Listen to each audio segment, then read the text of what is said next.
If you're wondering how to improve your remote interview setup, stick around because today I'm going to be walking you through Riverside, my favorite remote interview setup and the same platform that I use for my video podcast, the Focus and Bloom podcast. So stick around. Welcome back to Focus and Bloom. I'm Jasenia, your host. This is the place for photography, video, and business education. And if you like content like that, go ahead and click subscribe so that you don't miss out on any upcoming videos. So today we're talking about my favorite podcast platform, favorite remote interview setup, Riverside. Riverside is really a wonderful tool that will help you really elevate the production level and the overall quality and experience of any remote interview setup, video conferencing experience that you have. I've been using them since maybe late 2020, like maybe 2020, when I switched my podcast from audio only to a video podcast. And I've been very, very happy because you not only get some really great video quality, you also get really great audio quality. You get individual tracks, and they really have improved the platform so much that it's just in a matter of clicks, you can have a full-on video podcast production. I also recently started using this with my coaching clients, where I have a really good audio quality recording and that I can then download and send to them as a way for them to go back to that session and get additional notes or anything like that. So let me go ahead and walk you through the process of setting up your studio inside Riverside. All right, so we are now inside the Riverside.fm dashboard platform. So let me walk you through how to set up your own studio. First thing is that you're going to click here where it says create a new reusable studio. And then you are going to name your studio. I'm just going to put demo. And then you can select the recording type for that studio. So it's audio and video as an option and audio only. So this will only affect what is actually getting recorded. So you can still see each other during your live call, which is great. So it's really up to you which one you want to set up. I prefer just to have it as audio and video because I do both audio and video recordings. So I'm just going to go here and click Enter Studio now. Now that you're inside the studio, Riverside is going to ask you to write in your name and select whether or not you're using a headphone. Headphones are really great because it will help you monitor your audio, but also it avoids echo. Now, because you can still record even if you're not using headphones, you want to make sure that if that's the case, selecting I'm not using headphones. And then what this will do is that it will tell Riverside to use a noise reduction or noise canceling filter within the recording. Riverside's noise removal filter is actually pretty good because I've done recordings for my podcast where my guests are not wearing headphones and the overall recording is actually really good. So pretty impressed with it. Once you've selected your camera, your audio, your speakers, and identify whether or not you're using headphones, then just click on that and then join Studio. Before we do that, I just want to point out that Riverside has the option for you to join as a producer. This is really useful when you're recording multiple people from different locations and you want to make sure that everything runs smoothly. So you have that option. And as a producer, your recording, your image and your audio will not be included in the final audio or video production. So just keep that in mind. It's really for you to monitor, which I think it's kind of cool. All right, now let's go inside the actual studio. The first thing that you will notice is that your image is square cropped and with round edges. And this is not the final version. You will have a full horizontal video version of your file. This is just a preview. And this is how it will look. So you have your image here, your preview here. This will tell you here how many people are inside the channel. And then if you want to invite people, you have the option to invite them from within the studio. And that will also give you two options. You can either invite them via email or invite them with the link. And you have three options. You can invite them as a guest, as audience, because you can still have audience join the conversation, or as a producer.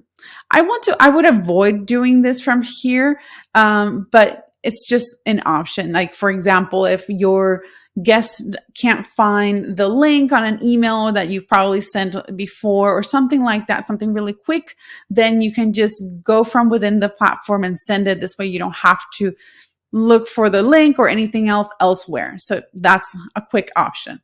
Or just send them the invitation via email, same thing, guest, audience, producer, type in the email and done. Then here you have 3 sections. You have studio, media, and chat. Chat is a chat specifically for within Riverside. So if you have any issues with the platform, you can chat to a Riverside agent. That does not mean that they're going to reply you right away, but it's always good if you've had any difficulties right there, you have a quick access or a quick way to reach out to the Riverside customer service. And this way you don't have to go to your email and separately do it, just from within. So I think it's kind of useful. It is not an in-platform chat for you to use with your guests or with your producer like you would have in a different other video conferencing platforms. Just wanted to point that out. Media-wise, here, this is some of the new additions that Riverside has been adding over the past couple of months. And it's where you can really create your own production within the recording itself, where you can add some some additional audios like clapping or cheering or laughing, whatever.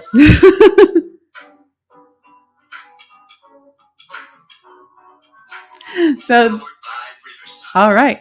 So this is really useful if you're doing a live recording or if you're doing a lot of recordings like live to tape, where traditionally in TV you would do live to tape, where although it's not live, you are running it as if it were a live production with everything, all the bells and whistles, all the effects, all the sound effects, audio effects, visual graphics, and everything is running through as you would on a live show. So it's worth noting that these elements or these media files are default from within Riverside, but you can also add your own just by clicking the plus sign, then add media files. It will open up a window where you'll select the file that you want to upload and include within this section. I uploaded a file that I created with a quick graphic inside Canva, and it has audio, and I'm just going to do a quick play. So it's a old promotion that I did a couple of months ago, but this is also worth mentioning. It's a beta. They're in the beta format right now. So some things may or may not work as you'd expect. So it's just a matter of testing it out. This is really a great option for you to create a fairly complete production from the very beginning. Now that's your media section. Now we're going to the studio section. So you see here your name, your host, your image, and this is your audio monitoring section. If you click here, you will be able to read what equipment you're using. So for your input and output, you've got your camera, your microphone, your speaker. So this is good to review. And then turn echo cancellation on if you want to. And it tells you Jasenia is not using headphones. Echoes are reduced. Turn it off. There you go. And then here, preview recording. This is where you'll see how the full frame of that shot is going to look. So just click here. And then you see how the full image will look like. And if you like it, great. If not, you can still readjust. Now here, recording overview, you can rename it. So demo.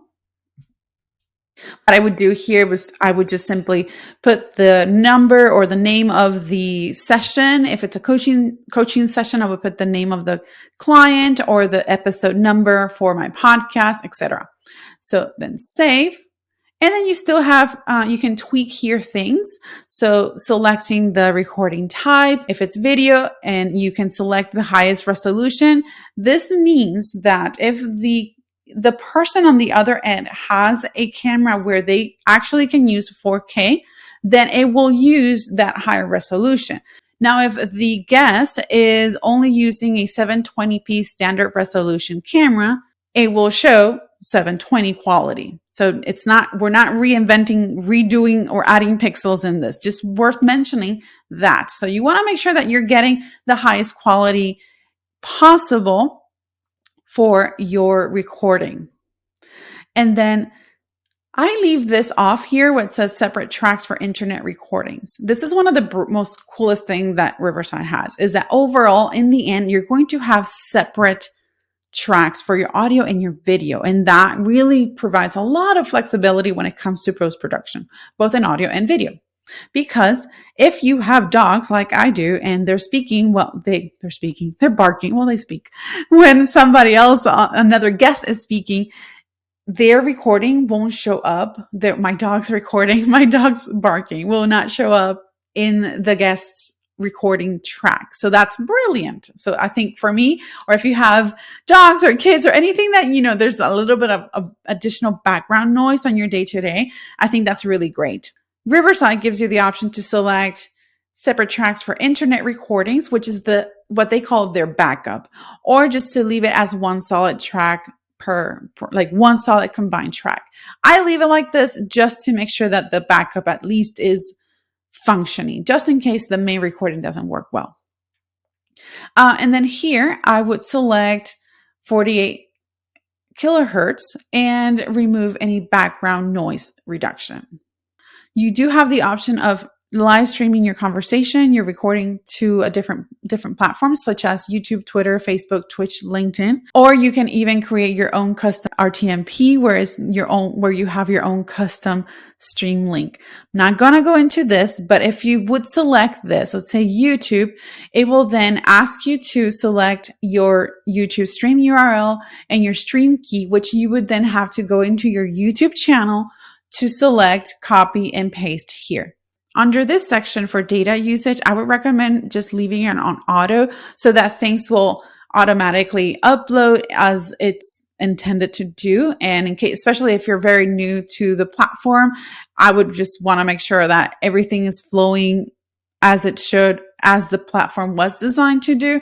So I would just leave it here as auto. Now that we've got that set, you are now ready to record. On the bottom section here, you have your microphone where it will show you what it is. It will show you that you've got noise reduction selected, your camera, your speaker, and then share. So if you were sharing a screen recording, you can do that.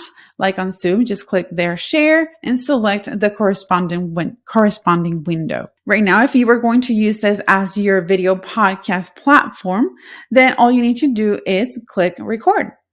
Once you press record, it's going to show you a countdown, such as this, and then you will be able to start your recording. Welcome to the Focus and Bloom podcast. I'm your host, Yesenia Bocaneira. And in this show, we talk about photography, business, and mindset.